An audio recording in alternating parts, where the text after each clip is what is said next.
Hey guys, it's Mr. Brooks here. So, whoops, my page just flipped on me. So, today I'm going to be reading the month of October from Because of Mr. Terrupt. So, I've got the page or the book out in front of me, and I'll be reading each page and each student for this month of October. So, I hope you enjoy, and remember, if you missed the first video, it's called September, part 1, September. So feel free to check that out. That's the first month of the school year. Okay, here we go. Peter. I never had something in school excite me before, but the plant unit we did with Mr. T had me fired up. We grew these bean plants from seeds, and once they got big enough, we started doing different tests with them. Variables, Mr. T called them. First, we stuffed the plants in boxes with just a little tiny hole in the side, and we waited to see what the plants would do after a few days in the dark. Anna had a meltdown about it. I don't want to put mine in a box, she cried. Mr. T had to take her out in the hall to calm her down. I was kind of shocked. Usually she doesn't say anything. What a weirdo, I thought. It's no wonder she doesn't have any friends. It's a good thing Danielle was her partner. She's the patient kind. Anyone else would have been fuming. My partner, Lexi, which was fine. She let me do what I wanted. Next, we put the plants on their side to see how they would grow. I could not believe it. The plants bent and still grew up toward the ceiling. That was pretty cool. But the best part was what we got to do in the end. Mr. T let us feed our plant any concoction we wanted over the course of a week. There was just one rule. We could not use an ingredient that would spoil and stink up the classroom, like milk or something that wasn't good for us to breathe, like gas. There were some pretty wild concoctions. David and Nick used salad dressing because according to them, plants make salad, so the plant will like salad dressing. Brenda and Heather used orange juice mixed with ketchup and Pepto-Bismol. I don't know what they were thinking. Mine was the best, though. I brought in cat litter, used soda, and a little maple syrup. I did my best to mix it together and feed it to my plant. Lexi wasn't real happy about my choice of ingredients. I didn't tell her I had peed in my soda bottle some, too. Peter, you moron, this stuff is going to kill our plant, she whined. Oh, shut up. You never cared about the plant before, I said. Well, I care now. Lexi, maple syrup comes from trees. I drink soda a lot, and I'm growing, and farmers put animal manure on their fields all the time. So zip it. It's going to work. Our plant was dead in 2 days. Danielle and Anna did the best. Danielle used some natural ingredients her grandmother had taught her about. Something the old-time farmers really did use, I guess. Danielle lives on a farm, so she had a big advantage. Her concoction worked, big time. She and Anna were the only ones to come up with food that the plant liked. Anna was all smiles until Lexi said, you're just lucky Danielle was your partner. She did everything. Then Lexi turned to me and added, even if she is fat. I don't think anyone else heard, but I laughed. I know I probably shouldn't have. Anna's smile disappeared and she stared at the floor. Poor old Luke sure tried. I think he put too much brain power in it, and he's got a lot of brain power. He's been the smartest kid in school since kindergarten. His partner was Jeffrey, but he never does anything. He just let Luke take charge. Maybe he should have helped. I brought in a different number of different ingredients, Luke said, and they'll interact perfectly because of the electron balance and resulting bond formations. He even said something about a periodic table or some crazy thing. Well, you're never going to believe this, but Luke mixed his junk together and it started smoking. The next thing we knew, the stupid fire alarm was going off. The whole school had to go outside and even the fire department showed up. It was great. Mr. T had to do some explaining, and after a while we were let back inside, but Luke wasn't performing any more experiments for us. Man, things were just so much fun with Mr. T. Luke. We moved from cool math right into wicked science. The only thing I didn't like about our science unit was that we had to have partners. I preferred to do my projects alone, but Mr. Terrupt teamed us up. We were working with plants, and he said we didn't have enough space for everyone to have their own. Jeffrey was my partner, which, believe it or not, worked out great because he let me do whatever I wanted. He didn't care. The only bad part was that he was always grumpy. Dollar word. We studied phototropisms by observing how our plant grew toward light after we stuffed it into a box that had only a tiny hole in its side. Then we studied geotropism by observing how our plant grew toward the ceiling, even after we tipped the plant on its side for a few days. And then we were given the opportunity to study a variable on our own. Mr. Terup told us to manipulate the plant's nourishment. Feed it whatever you want, he said. Make your own concoctions. Jeffrey left me alone. He hated school and everything about it. That day I hurried home and studied my periodic table. I had received a special chemistry set last Christmas. Hydrogen and oxygen make a special bond when they come together to form water. So I figured I should try to recreate that special bond with whatever molecular dollar word ingredients I chose. I looked through the chemicals in my set and picked the ones that would result in the same type of electron balance that occurred in the hydrogen and oxygen bond. I took my ingredients to school and got ready to measure and mix. Jeffrey was slightly interested at this point. Mr. Terup, on the other hand, appeared a little uneasy about the whole thing, but he never stopped me. Luke, sometimes when you mix chemicals, it can cause a reaction which then explodes. Dollar word. I know, I said. Maybe we shouldn't mix these things in the classroom without knowing what's going to happen. He said it might not be safe. All these potions came from my chemistry set at home. My mom saw it. It's safe, I said, trying my best to convince Mr. Terup. I didn't tell Mom or Mr. Terup about the few ingredients I got from Dad's garage. I knew it would work. Hey guys, come and look at all the stuff Luke's mixing together, Chris yelled. I felt everyone gather behind me as I began mixing my substances together in a bowl. But before I could feed my plant, something happened. First, the bowl started feeling warmer, then hot. The potion turned dark green, then it gray. It started bubbling, first slowly, then rapidly. I knew this was bad. Back up! Everybody back up! Get away from it, Mr. Terup ordered. Smoke started billowing from my concoction, then the screen of the fire alarm pounded against my ears. The only other thing I heard was Peter laughing. This is awesome! He yelled. Way to go, Lukester. Outside! Everybody outside, Mr. Terup ordered. I was done for. I was sure of it. Wrong again. Mr. Terup spoke to Mrs. Williams and took the blame for everything. He even stood up to the fire marshal, who always walks to the building after an unannounced fire alarm. The marshal wanted our dollar word posters taken off the hallway walls. He claimed they were a fire hazard. Jeffrey thought this confrontation was a big deal. Did you see Terup say no to that guy? He said. He refused to take our posters down. I saw, I said, and I saw flashbacks of smoke pouring out of the bowl. I knew I wasn't ever going to be a botanist. Dollar word. At least Jeffrey had gotten excited about something. I wish Mr. Terup hadn't trusted us so much. Maybe it was because he was a first-year teacher and didn't know better, but I don't think that was it. I think it was a case of Mr. Terup being a special teacher. Jeffrey.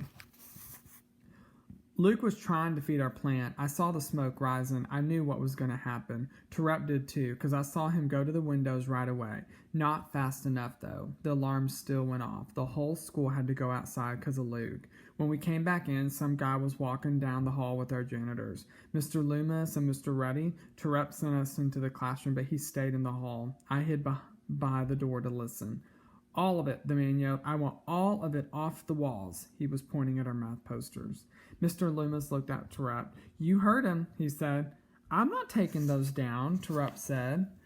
Do you know who this is? Mr. Ruddy said, this is the fire marshal. Terup said, I don't care who it is. I'm not taking them down.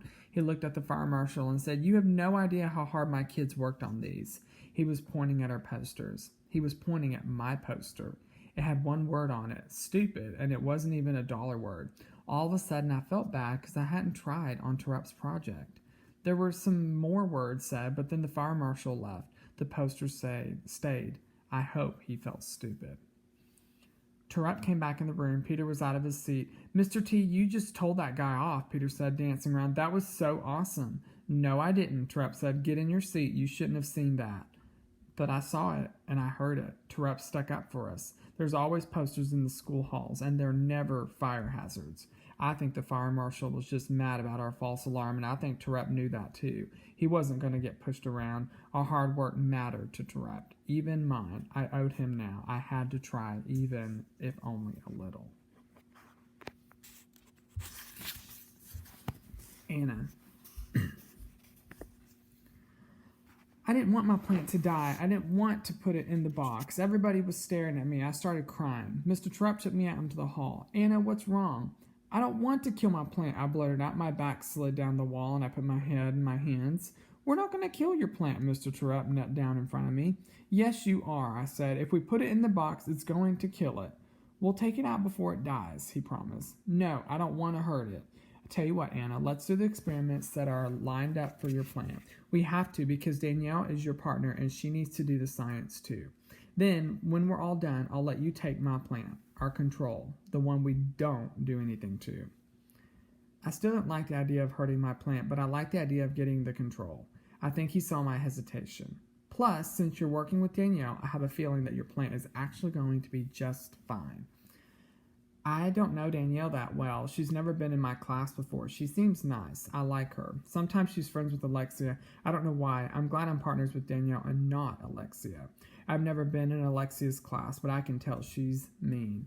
All the other girls listen to her, though. Katie, Emily, Heather, Natalie, all of them. Not me. I stay away from her.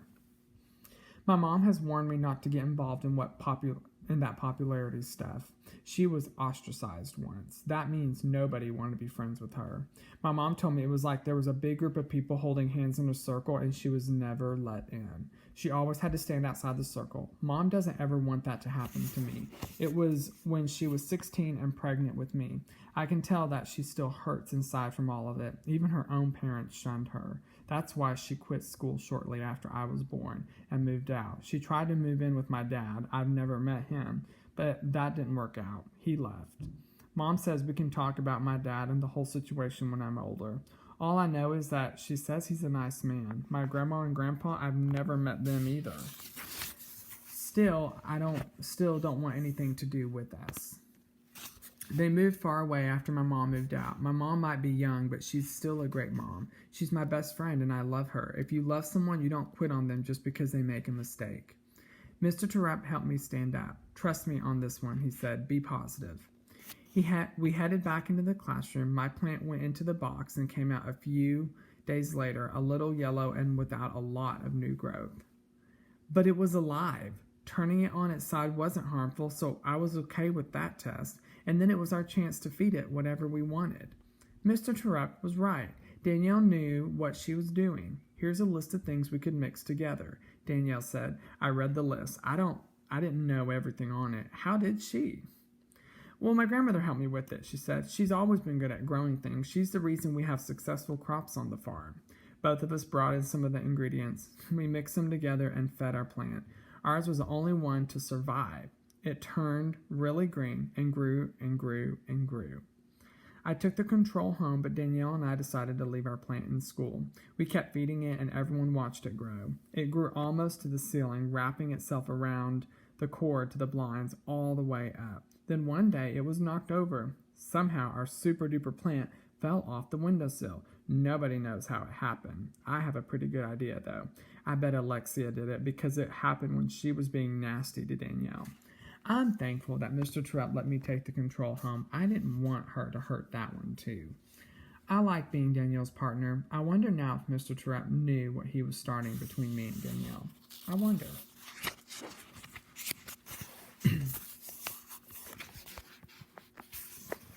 Jessica. Act 2, Scene 1. My daily routine included lunch with Alexia and the girls, minus Danielle and Anna. They sat alone and then recess. Alexia found it funny to see how upset Danielle would get. Right about this same time, I was finishing the book Belle Teal. I loved Belle. I wanted her to be my friend. She was honest and courageous. What would Belle do in my shoes? That was easy. She would do the right thing, and doing the right thing meant giving someone a chance. Danielle didn't seem anything like Alexia made her out to be. I decided it was time to talk to Danielle and find out for myself. Act 2, Scene 2. I set out to find Danielle the next day at recess. I spotted her from a distance. Oh, goodness. Okay. I spotted her from a distance. She was drawing in the dirt with a stick. Hi, Danielle, I said as I approached, clutching my latest book, Where the Red Fern Grows, close to me. What do you want? She shot back, jabbing her stick too hard into the ground, causing it to snap in half. She turned away, sorry. It sounded like she was crying. Are you okay? I walked closer. No, Lexi's being really mean to me, and it's all your fault. She threw her sticks into the ground. My fault? She blamed me? Why did I not see it coming? It made perfect sense. I was the new girl, and my arrival pushed her out of the group. I'm sorry, I said. I stood there. I wanted to be back in California anyway. I missed my dad. Danielle began scratching pictures in the dirt with her finger. I'm sorry I said that. It's not your fault. I sat down. It's just that Lexi's ignoring me, talking about me, saying mean stuff. Danielle went on. She doesn't sit with me at lunch. She's not playing with me. And now all the other girls are doing the same thing. They always do what Alexia says. Anna's the only one who's still nice, and I'm not supposed to be friends with her. Why not? I asked. My family, especially my grandma, thinks she's a bad influence. I don't get it. My mom and dad used to be friends with her grandparents, and you mean her parents, I interrupted. No, her grandparents. Danielle stopped moving the dirt and sat up to explain. My mom and dad are 47. They had my older brother Charlie when they were 20, the same time Anna's grandparents had Anna's mother. They were all friends at church. That's how they knew each other. Charlie is 27, so Anna's mom must be 27 too.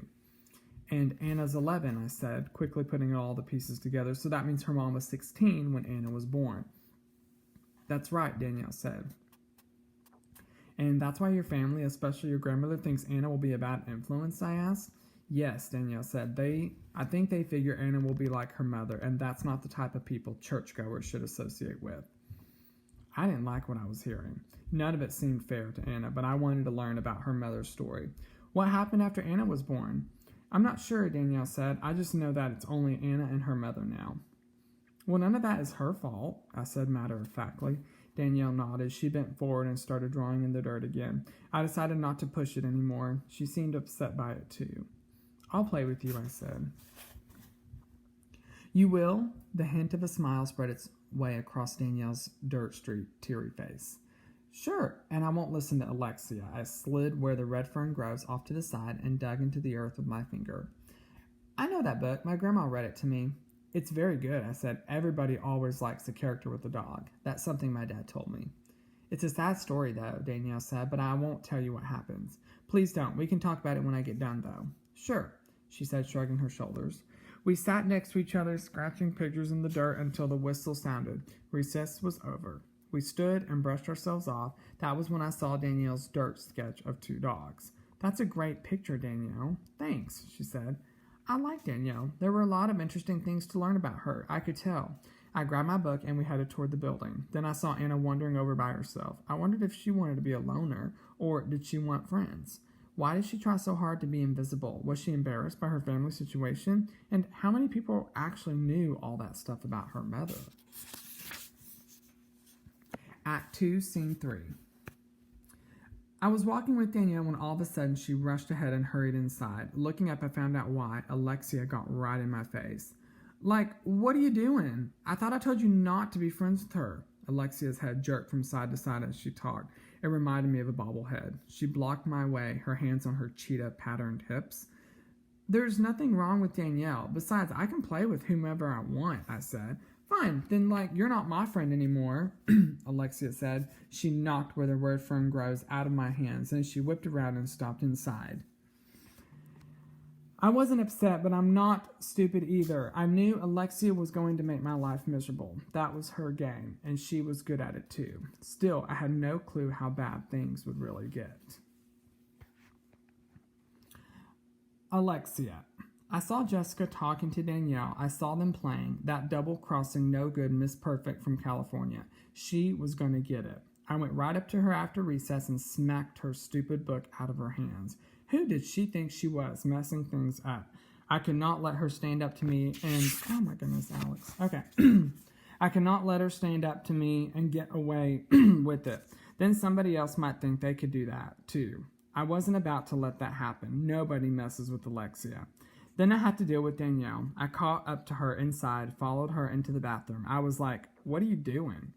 She backed up to the stall. Nothing. What's wrong? I was like, you're crazy to be friends with that new girl.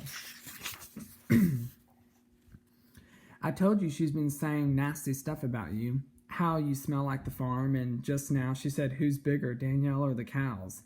Now Danielle was crying. Score. I hugged her. I was like, we've been friends for a long time, Danielle, since second grade. We don't need her. She was still crying. I hugged her again. I was thinking, this will teach you to mess with me, Miss Perfect. I let go of Danielle and walked over and stood in front of the mirror. I fixed a scrunchie in my hair and readjusted my scarf. I reapplied some Princess Pink lip gloss. I was like, don't you worry, Danielle. We'll get her. Sorry, guys, for all the coughing. Danielle.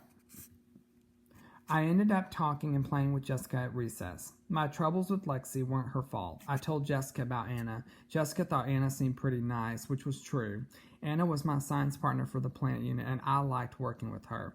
You stay away from that girl, you hear me? Grandma said when I first mentioned Anna at home. Your grandmother's right, Danielle. That girl comes from a bad family, Mom said. She'll be a bad influence. I wanted to know why, so Grandma filled me in on Anna's family story. I just listened, but I couldn't help thinking about the Anna I knew. She didn't seem bad at all. In fact, I really liked her. She wanted to be my friend. I figured that as long as I wasn't going over to her house, I could be friends with Anna in school. Before long, it was time to head inside. I walked alongside Jessica until I saw Lexi marching toward us. She had a mean scowl on her face. She looked mad, real mad, like a mama cow determined to keep you away from her new calf.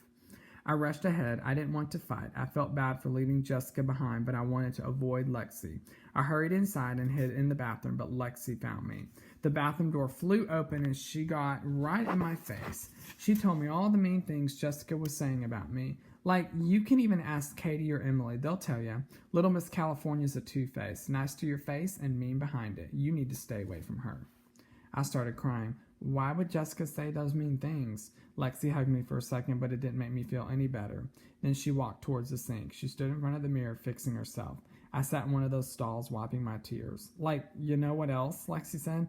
Jessica's the one who killed your plant. Like, she knocked it over on purpose. She told me. I've known Lexi since second grade when she was all nice. She even came over to my house once that spring, but her feather boas weren't a good match for my farm, so she hasn't ever been back. And then in third grade, she started with her mean games, so I've never been to her house. We're friends in school when Lexi says so, and that's it. Grandma says something's going on with Lexi that we don't know about, and that it's best not to worry about being her friend. But I did worry. What was the truth? Was there anyone I could be friends with? Dear God, it's Danielle. I'm going to need your help sorting all this stuff out. I hope you don't mind. I'd rather not get Grandma involved. She doesn't always understand. Thanks. Amen.